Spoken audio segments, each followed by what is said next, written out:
Parental love is often seen as the most sacred, selfless form of affection filled with sacrifice and devotion. But criminal history has shown that not all parents live up to that ideal, not even biological ones.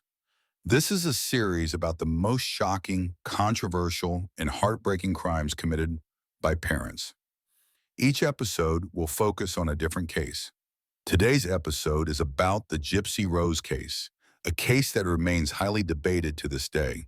The central figure of the case was released from prison in 2023 and has since become a social media KOL, an unexpected internet celebrity. This case is controversial because it blurs the lines between right and wrong, victim and perpetrator.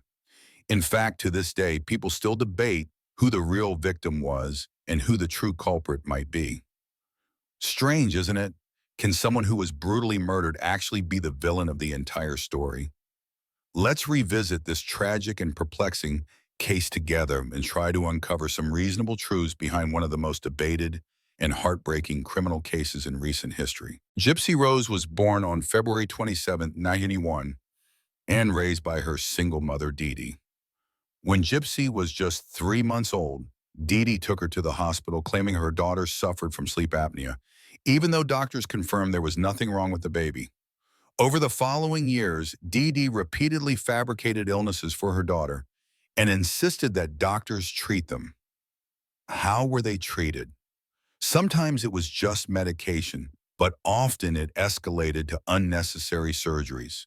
Dee Dee deceived everyone, saying Gypsy had a chromosomal disorder, muscular dystrophy, asthma, epilepsy, lung disease, leukemia, and even intellectual disabilities. She created an elaborate web of lies that would go on to define and nearly destroy her daughter's life. This led to young Gypsy enduring countless acts of abuse disguised as a medical treatment throughout her entire childhood. She was forced to use a wheelchair even though she could walk normally.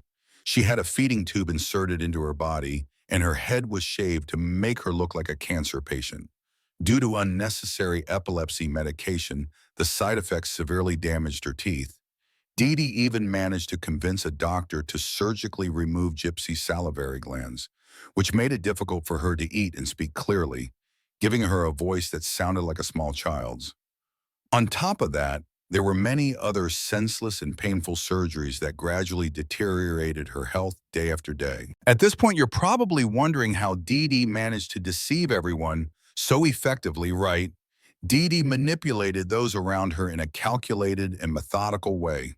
Most doctors who received medical requests from the biological mother of such a young patient would usually comply, as the mother held the authority to make medical decisions on behalf of her child. However, there were some doctors who noticed strange inconsistencies and refused to go along with her claims. Whenever a doctor started to become suspicious, Dee Dee would immediately leave and switch to a different hospital. She often told people that her ex-husband, Gypsy's biological father, was an abusive man who didn't support his chronically ill daughter, which helped discredit him and isolate him from their lives. As for Gypsy, from infancy through her teenage years, she was completely controlled by Dee Dee, both in thoughts and action, using the excuse of illness. Dee forced Gypsy to drop out of school early and made her say and do only what she was told. She even resorted to violence to enforce obedience. For instance, during interviews, Dee Dee would always hold Gypsy's hand in a seemingly affectionate gesture. But in reality, that grip was a warning mechanism. If Gypsy said anything off script, Dee Dee would squeeze her hand tightly as a silent threat. Dee Dee also imposed harsh punishments whenever Gypsy tried to rebel. In one case, Gypsy attempted to run away from home but was caught. As punishment, Dee Dee handcuffed her daughter to the bed, smashed her computer with a hammer, and even used the hammer to intimidate her. To trap Gypsy further, Dee Dee told the police that her daughter was mentally disabled, which allowed her to manipulate the authorities with disturbing ease. In 2009, police once received an anonymous call accusing Dee Dee of abusing Gypsy and claiming that the girl was actually completely healthy, not sick at all.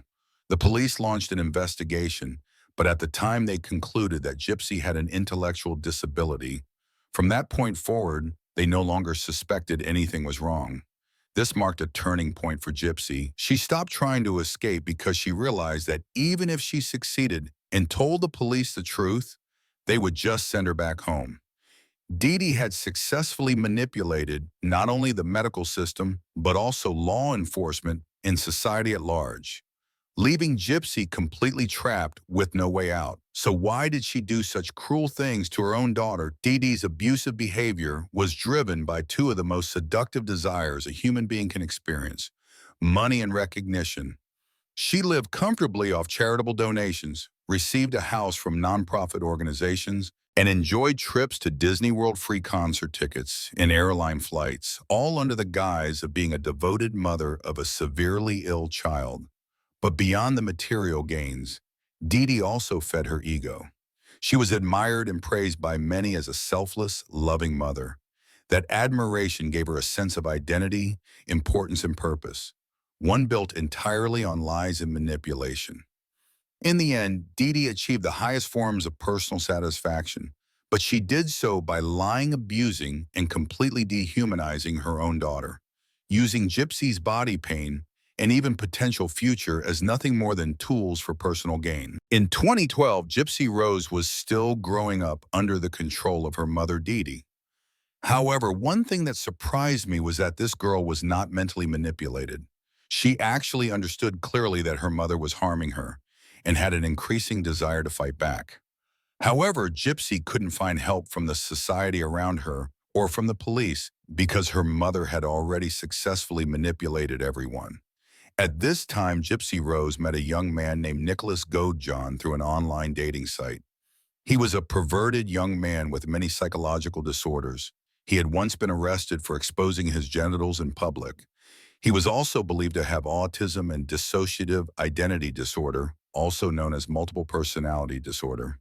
Gypsy was a girl who grew up without a full understanding of the world, and now she had fallen into a romantic relationship with a perverted man.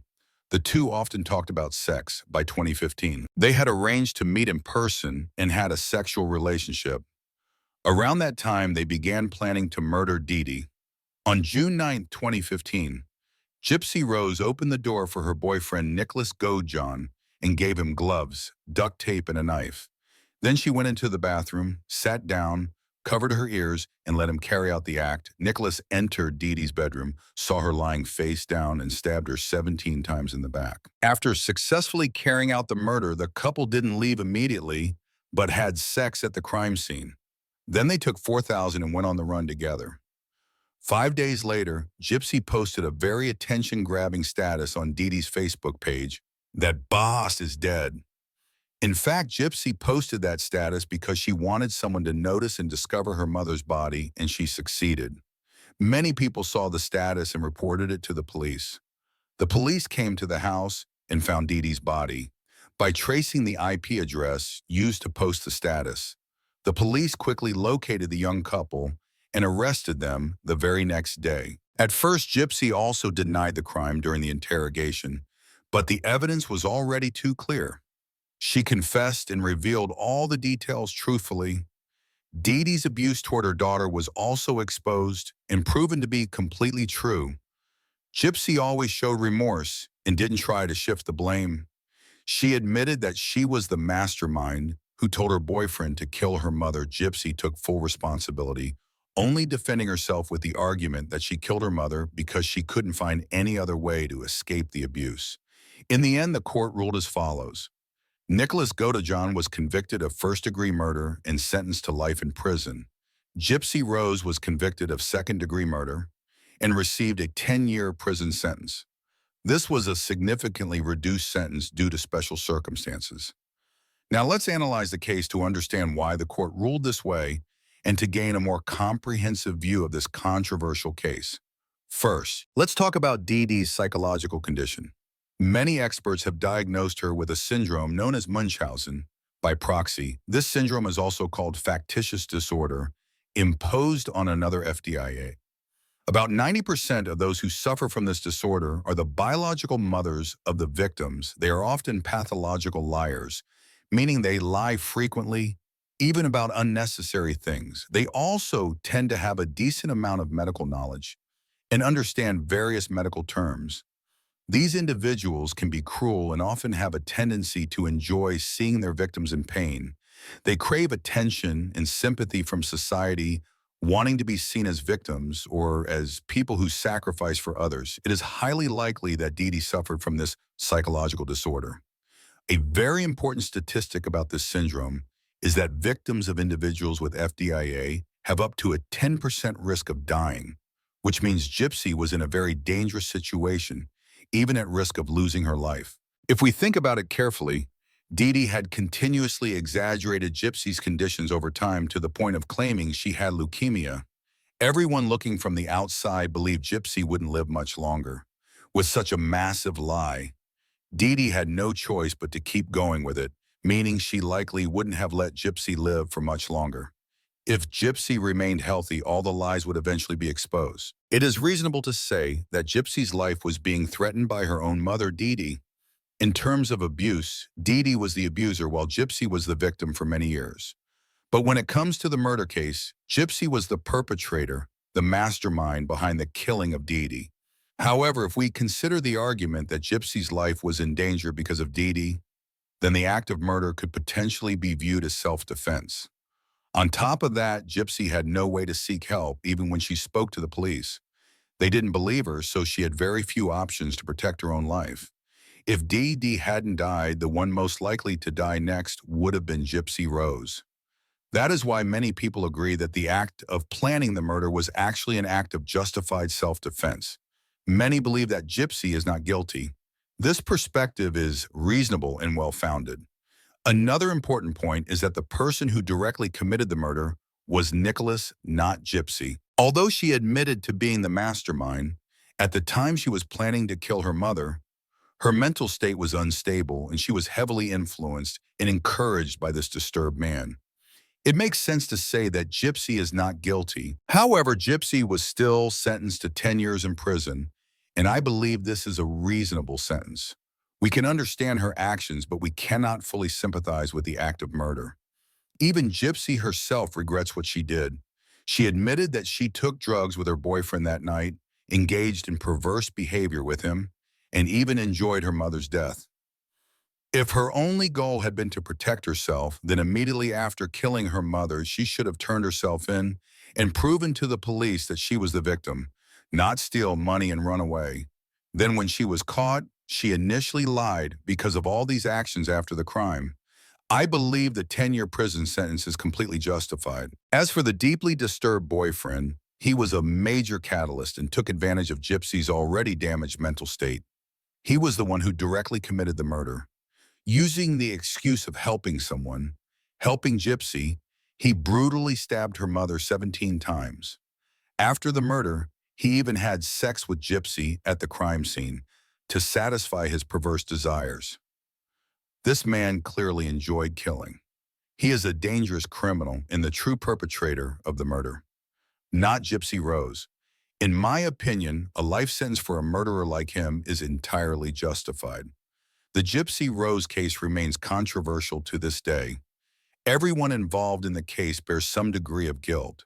But as for Gypsy, with a past even more miserable than that of a lab rat, she is also deeply pitiful. Dee Dee was undoubtedly a toxic mother, abusing and tormenting her own daughter for years, all for personal gain. In this case, one demon crossed paths with an even bigger demon. A perverse and twisted monster appeared and swallowed her whole. And he would have eventually swallowed Gypsy too had their relationship continued. Currently, Gypsy has been released from prison and is living a new life. The analysis in this video focuses only on her criminal case. What she does with her life from now on is entirely up to her as a free person. Hopefully, after all the suffering she endured in the past, she will learn to cherish her life. Looking back, it's hard to expect someone who grew up under her mother's torment, planned her mother's murder, spent 10 years in prison, and is only now beginning to experience real life to instantly become a fully mature adult. It will likely take time and many experiences for her to reintegrate into society. It's also understandable that after being released from prison, she chose to become a KOL and motivational figure, and that this decision brought with it a fair amount of controversy and criticism. This video is a compilation of analyses from investigators who worked on the case. The reasoning presented is based on verified evidence. But of course, there will still be many people who don't see Gypsy Rose as a victim and who disagree with the idea that her actions were a form of self-defense. That's completely understandable. Everyone is entitled to their own opinion, and I fully respect it. I hope this video provides an interesting perspective and a thorough look at the details of this highly controversial case. And even if you don't agree with me or with Gypsy Rose, I believe we can all agree that Dee Dee was an extremely abusive mother and that not all parents truly love their children. That's why every act of child abuse, no matter who it comes from, even from biological parents, deserves attention and intervention before it's too late.